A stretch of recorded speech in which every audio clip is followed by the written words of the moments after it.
Hello అండి, welcome back to our channel. He రోజు story villain husband episode 41. ఇక స్టోరీలోకి వెళ్తే, సంధ్య ఎప్పుడు బయటకు వస్తుందా అని టెన్షన్గా అటు ఇటు తిరుగుతూ వెయిట్ చేస్తూ ఉన్న జైకి చారీ నుండి నాన్ స్టాప్గా కాల్స్ వస్తూ ఉండడంతో జై సీరియస్గా కాల్ లిఫ్ట్ చేసి, ఈడియట్, కాల్ కట్ చేస్తూ ఉంటే మళ్ళీ మళ్ళీ కాల్ చేసి ఇరిటేట్ చేస్తావేంటి?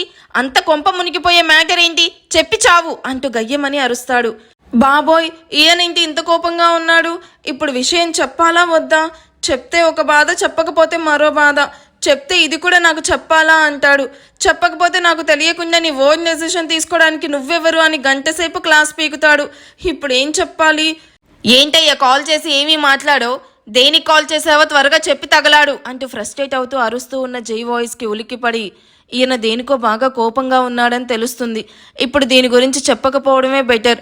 ఎవడైనా తెలిసి సింహం నోట్లో తలపెడతాడా అనుకుంటూ, సార్ ఇంకా ఆఫీస్కి రాలేదు కదా, ఏమైందా అని కాల్ చేశాను. హే పెట్టవయ్యా ఫోను, నేను ఎప్పుడు ఆఫీస్కి రావాలో కూడా నీకు చెప్పి రావాలా?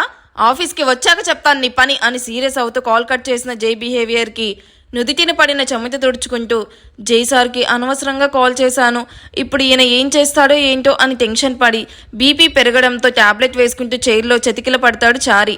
ఈ దిక్కుమాలినోడేంటి ఎవరితోనో అంత సీరియస్గా అంత కోపంగా మాట్లాడుతున్నాడు అని గోర్లు కొరుకుతూ జై వైపు దాంకొని చూస్తూ ఉన్న ఆద్య భుజం మీద ఎవరితో చేయి పడగాని ఉలిక్కిపడి అంటూ వెనక్కి తిరిగి చూసిన ఆద్యకి నవ్వుతూ అబీర్ కనిపించగానే, గాడ్, అబీర్ నువ్వా అని టెన్షన్ తగ్గించుకొని, నువ్వేంటిక్కడ? నువ్వింకా వెళ్లకుండా ఇక్కడేం చేస్తున్నావు అని మెల్లగా అడుగుతుంది.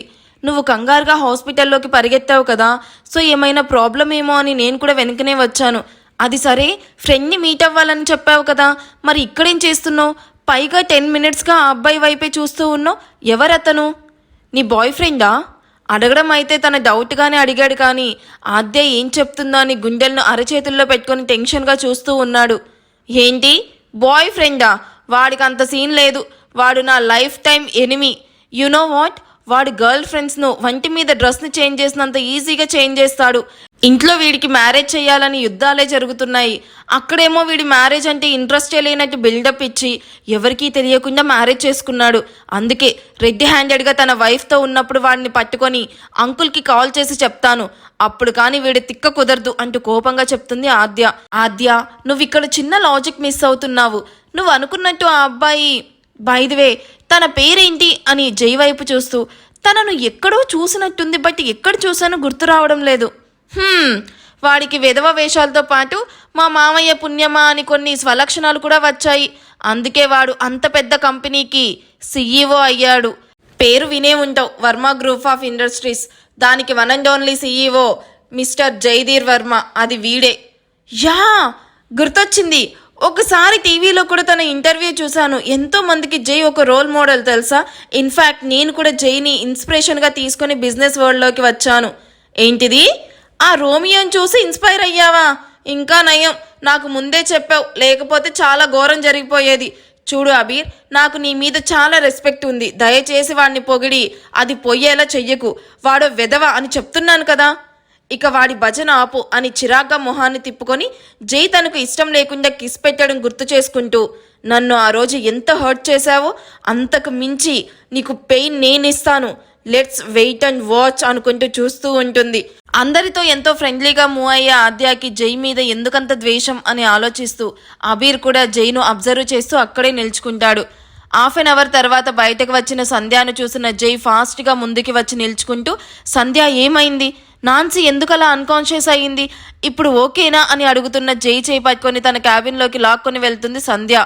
వాళ్ళు వెళ్లే వరకు కనిపించకుండా దాంకున్న ఆద్య అబీర్ చేయి పట్టుకొని పక్కనే ఉన్న రూమ్లో నుండి బయటకు వస్తూ, కమ్ అబీర్, వాళ్ళు ఏం మాట్లాడుకుంటున్నారు విందాం అంటూ అబీర్ చెప్పేది వినకుండా సంధ్య వాళ్ళను ఫాలో అవుతూ క్యాబిన్ దగ్గరికి వెళ్తారు.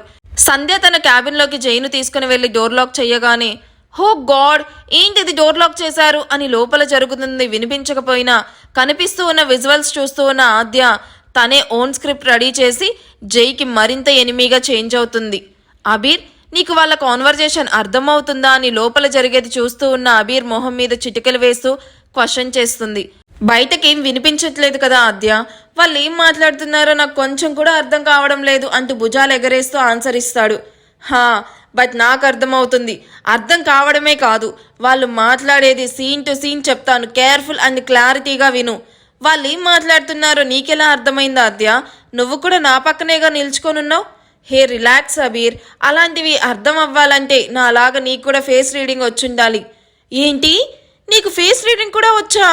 అరే చెప్పేది వినా అబీర్, మధ్యలో ఆపకు, నా ఫ్లో మిస్ అవుతుంది అని గ్లాస్ మిర్రర్లో నుండి సంధ్య అండ్ జైలను చూస్తూ, జై తన వైఫ్ను డౌరీ కోసం టార్చర్ పెట్టడమే కాకుండా ఆ అమ్మాయికి పొట్టి పొట్టి క్లాట్స్ ఇస్తూ మెంటల్గా హెరాస్ చేయడం వల్ల తన వైఫ్ సూసైడ్ అటెంప్ట్ చేసింది. సో ఇప్పుడు తన వైఫ్ చనిపోతే వీడు ఇరుక్కుంటాడు. కాబట్టి ఎలా అయినా సేవ్ చేయమని, ఎంత అమౌంట్ అయినా ఇస్తానని, ఈ మ్యాటర్ బయటికి రాకుండా చూడమని డాక్టర్ను రిక్వెస్ట్ చేస్తున్నాడు అని చెప్తున్న ఆద్యాన్ని చూసి అక్కడ ఏం జరుగుతుందో ఏంటో క్లారిటీ లేదు, కానీ నువ్వు మాత్రం చక్కగా స్టోరీ అల్లేశావు. అది స్టోరీ కాదు, కళ్ళ ముందు జరుగుతున్న నిజం. దీన్ని వెంటనే మామయ్య, అదే జై ఫాదర్కి ఇన్ఫార్మ్ చేయాలి అంటూ తన మొబైల్ చేతిలోకి తీసుకుంటుంది. జరిగిందేంటో తెలుసుకోకుండా తొందరపడక ఆద్య, డాక్టర్ని అడిగి ఇన్ఫో తీసుకొని అప్పుడు ఇన్ఫార్మ్ చెయ్యి. అసలే మీ ఇద్దరికి పడదు అంటున్నావు. నువ్వు చెప్పేది రాంగ్ ఇన్ఫర్మేషన్ అయితే అనవసరంగా మీ ఫ్యామిలీలో డిస్టర్బెన్సెస్ వస్తాయి. వాడికి భయపడేదేంటి తొక్క? నేను పులి, ఆడపులిని. మా డాడ్ నన్ను అలానే పెంచారు. ఈ డైలాగ్ ఎక్కడో విన్నట్టు అనిపిస్తుంది కదా. కొంచెం డీప్గా థింక్ చేస్తే చూసినట్టు కూడా గుర్తొస్తుంది. అలాంటిది నేను వాడికి భయపడ్డం ఏంటని రెక్లెస్ ఎక్స్ప్రెషన్ ఒకటి ఇచ్చి వెంటనే వినయ్ వర్మకి కాల్ చేస్తూ పక్కకు వెళ్తుంది. ఆఫీస్లో క్లయింట్స్తో సీరియస్ కాన్ఫరెన్స్లో ఉన్న వినయ్ వర్మ నార్మల్గా అయితే కాల్ కట్ చేస్తాడు. బట్ ఆద్య ఆఫీస్ టైంలో కాల్ చేస్తూ ఉంటే అది ఇంపార్టెంట్ కాల్ అని అర్థం చేసుకొని, gentlemen take a break for few minutes, after the break we will continue అంటూ తన పిఏతో తనను బయటకు తీసుకుని వెళ్ళమని సైగ చేయగానే తన పిఏ వినయ్ వర్మ వీల్ చైర్ను మూవ్ చేస్తూ బయటకు తీసుకుని రాగానే ఆద్య కాల్ పిక్ చేస్తాడు. హాయ్ మావయ్య, ఎక్కడున్నారు? డిస్టర్బ్ చేశానా? మీరు ఫ్రీగా ఉంటే అర్జెంటుగా సంధ్యా హాస్పిటల్ అడ్రస్ షేర్ చేస్తాను, ఇక్కడికి అర్జెంటుగా రండి.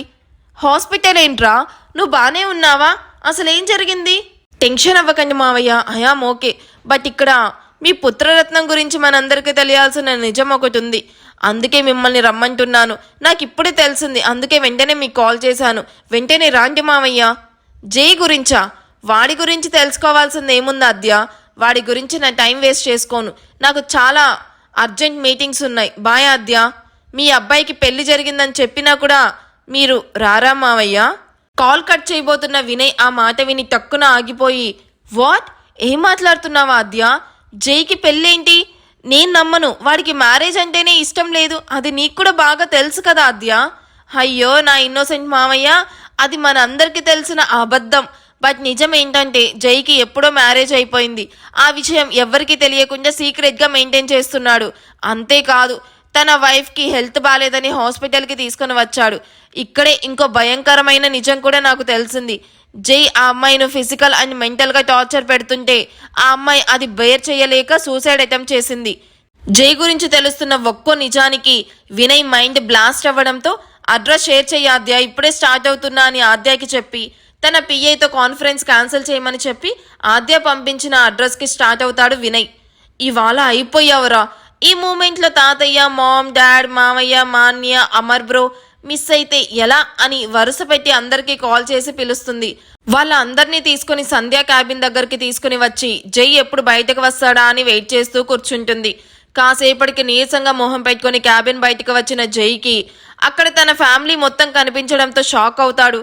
డాడ్ మీరేంటి ఇక్కడ అని అడుగుతున్న జై మాట కంప్లీట్ అవ్వకముందే ప్రతాప్, వినయ్ ఇద్దరు చంపల వాయిస్తే, ఛీ నువ్వు ఇలాంటి వాడివని అనుకోలేదన్నయ్యా అంటూ మాయా మొహాన్ని అసహ్యంగా తిప్పుకుంటూ, నీతోనేనా ఇన్ని డేస్ నేను ఫ్రెండ్షిప్ చేసింది అని అమర్ కూడా కోపంగా చూస్తూ జైను తిడుతూ ఉంటాడు. ఎనఫ్ జై, ఇన్నాళ్ళు నువ్వేం చేసినా భరించాను, సహించాను. ఇక నా వల్ల కాదు. నువ్వేం చెప్పినా నేను వినను. మర్యాదగా వెళ్ళి ఆ అమ్మాయికి తాళి కట్టి మన ఇంటికి తీసుకునిరా. రేపే సాంప్రదాయంగా గుడిలో మీ ఇద్దరికి పెళ్లి జరిపించి రిసెప్షన్ గ్రాండ్గా అరేంజ్ చేస్తాను అని ప్రతాప్ సీరియస్గా చెప్పగానే జై ఆద్య వైపు సీరియస్గా చూస్తూ ఉంటాడు. అయిపోయిందో? హే జింతా కచ్చిత చిత జింతా కత్త. జై పెళ్లి అయిపోయింది అని పిచ్చిదానిలా నవ్వుకుంటూ డ్రీమ్స్లోనే డాన్స్ చేస్తూ ఉన్న ఆద్యాను చూసి, ఆద్య అని తన భుజాన్ని పట్టుకొని, ఏమైంది నీకు? ఎందుకలా నవ్వుతున్నావు? పిలుస్తున్నా అలా పిచ్చి పట్టినట్టు నవ్వుతున్నావు? అబీర్ పిలుపుకి డ్రీమ్స్ నుండి రియాలిటీలోకి వచ్చిన ఆద్య తనని తాను చూసుకొని చుట్టూ చూస్తుంది. తనకు ఎవరూ కనిపించరు. అదేంటి ఎవరూ లేరు? మామయ్య తాతయ్య ఎక్కడా? జైను కొట్టి మ్యారేజ్కి ఒప్పించారు కదా, మాయ కూడా వచ్చింది, ఎవరూ కనిపించట్లేదేంటి? ఆద్య, ఏం మాట్లాడుతున్నావు? ఇక్కడ ఎవరూ లేరు, నువ్వు నేను మాత్రమే ఉన్నాం. ఏదైనా కల కన్నావా ఏంటి? కళ? బట్ అది నిజంలానే ఉంది. అనవసరంగా నా టైం మొత్తం వేస్ట్ అయిపోయింది. అయినా ఎలాగో అదేగా జరిగేది. ఇదంతా కాదు, నేను డైరెక్ట్గా జైతోనే తేల్చుకుంటాను. తప్పుకో అంటూ క్యాబిన్ డోర్ దెబ్బ బాధేస్తూ సంధ్య క్యాబిన్ డోర్ ఓపెన్ చేయగానే బుల్లెట్ లాగా లోపలికి దూసుకుని వెళ్ళిన ఆద్యాను చూసి అబీర్ తను కూడా వెళ్ళాలి అనుకునే లోపే క్యాబిన్ డోర్ లాక్ అవుతుంది. హాహా, మీరందరూ అదంతా నిజమే అనుకున్నారు కదా. అమ్మో, అదే నిజమైతే నన్ను చంపేయరు. జయ ఆద్య సీన్స్ కావాలి అన్నారు కదా, అందుకే 2 అప్డేట్స్ మొత్తం వీళ్ళదే ప్లాన్ చేశాను. నెక్స్ట్ అప్డేట్లో కూడా వీళ్ళే ఎక్కువ ఉంటారు. మీరిప్పుడు హ్యాపీ కదా? అప్డేట్ ఎలా ఉందో కామెంట్స్ ద్వారా చెప్పండి గాయస్. మీకోసం మేము ఇంత ఎఫర్ట్స్ పెడుతున్నాం, దానికి మీరు ఒక చిన్న కామెంట్ చేసి వీడియోకి హైప్ ఇస్తే మేము చాలా హ్యాపీగా ఫీల్ అవుతాము. Stay tune broken hearts. ఈ ఎపిసోడ్ ఎలా అనిపించిందో కామెంట్ చేయడం మర్చిపోవద్దు అండ్ లైక్ చేయడం మాత్రం అస్సలు మర్చిపోవద్దు. Thank you for watching. Bye.